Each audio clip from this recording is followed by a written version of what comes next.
a grip cap and pour a small amount of liquid into the mouth of the grip.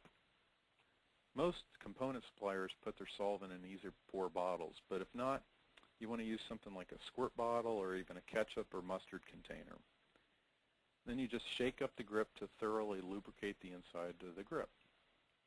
If you're a novice, it might take a few times before you understand how much is the right amount of liquid to put in the grip. Remember, with more liquid than necessary, the grip will still go on, but there'll be a little bit more waste and a greater accumulation of sticky grip tape residue at the bottom of the shaft. If not enough liquid is poured onto the grip may not go all the way onto the shaft, so it's better to err on using more liquid than not enough during grip installation. There are a number of ways you can of putting the liquid on the grip tape.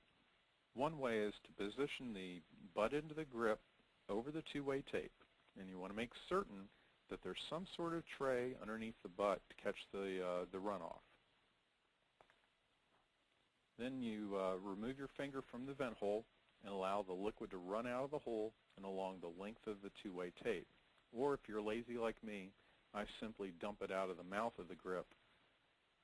But just make sure that the two-way tape is entirely wet, entirely wet. If not, don't worry. You can always add more liquid straight from the bottle to wet any areas that appear to be dry. And remember to follow all safety precautions. Some of the solvents are flammable or combustionable. Don't be smoking while gripping the clubs or have any of the leftover solvent splatter or overflow the catch pan and find its way near a pilot light or electrical receptacle.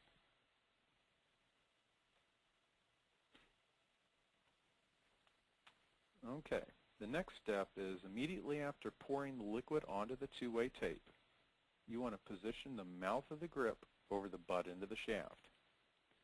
If the grip has any alignment pattern, as many do, this should be facing upwards toward the toe of the club. This is the reason why it helps to position the club in the vise with the toe up. Now, believe it or not, what appears to be an awfully small opening, which is called the mouth of the grip, will stretch over the slippery end of the shaft. You may need to squeeze the mouth just gently to flare it out so it starts. After the first time or two, you'll get the hang of it. Now, once the mouth of the grip is started onto the shaft, immediately push the grip down the length of the tape until it bottoms out on the butt end of the shaft. You should be able to feel it where it won't move. And no lollygagging, because if you do, the grip's going to get stuck halfway on, and you may not be able to get it back off without ruining a perfectly good grip.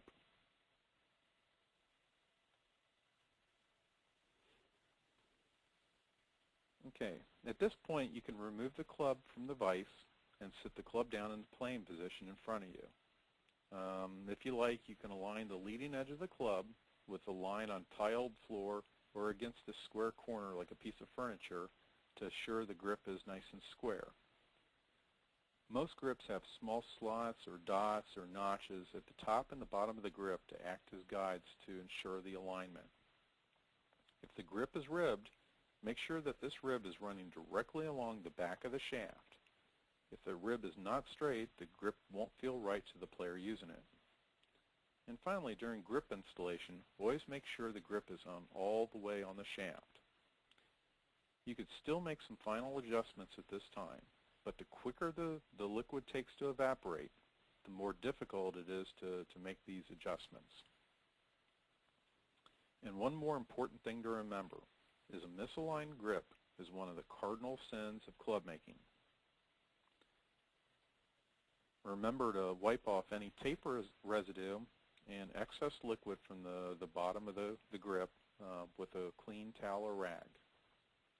And if you did run your tape too long that it sticks out below or at the bottom of the grip, you might be better off just to let it thoroughly dry before cutting it off.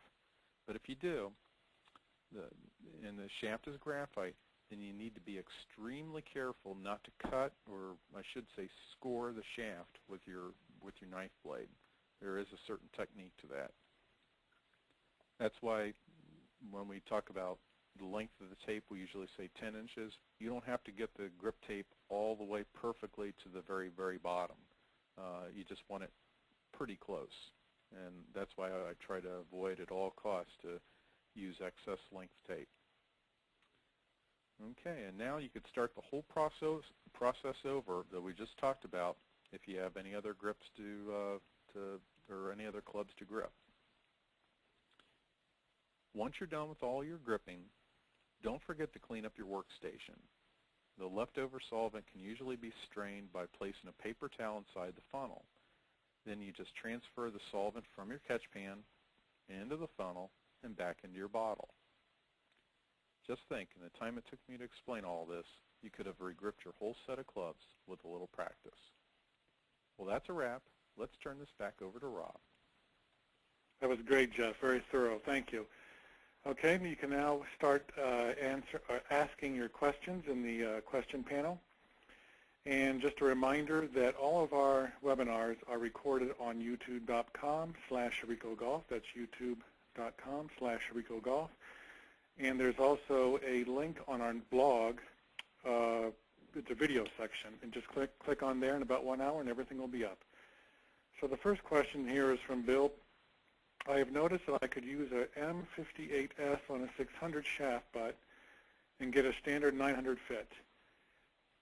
Bill didn't really ask a question there. I guess he's maybe making a statement. Any comment about that, Jeff? Yeah, that's the thing I want to get into when we talk about on October 22nd about the grip sizing charts, because it's a lot more complicated. It's going to take some time to explain, but basically, if you have a 600 core grip on it's designed to fit standard size on a 600 butt diameter, but you can put other grips like a 580 grip on a 600. They'll stretch over in most cases, and it might yield a different size. And depending on how forceful you put it on or stretch it down, you may create a totally different size. So that's why I kind of want to get into that in that next webinar. All right, good. And what was the title of that next webinar, Jeff, again? Well, I think this is like 3 webinars out, but it'll be on understanding the grip sizing charts. Great. Okay, no other questions here. I'll wait just a couple more seconds. If anybody has any questions, feel free to type them into the question box. Any other comments, Jeff? Any other questions? Or No, that's pretty much it. Just again, most club makers are going to get their start from regripping a club. It's not very difficult, but there are some little things to be aware of, and the more practice that you get, the better that you'll get at putting them on, and more importantly, putting them on straight. Great. All right, guys, that's a wrap. So be on the lookout again at youtube.com/HirekosGolf, and also look for us on Facebook and Twitter. And everyone have a great weekend. Thanks, Jeff, and we'll see you later. Okay, thanks.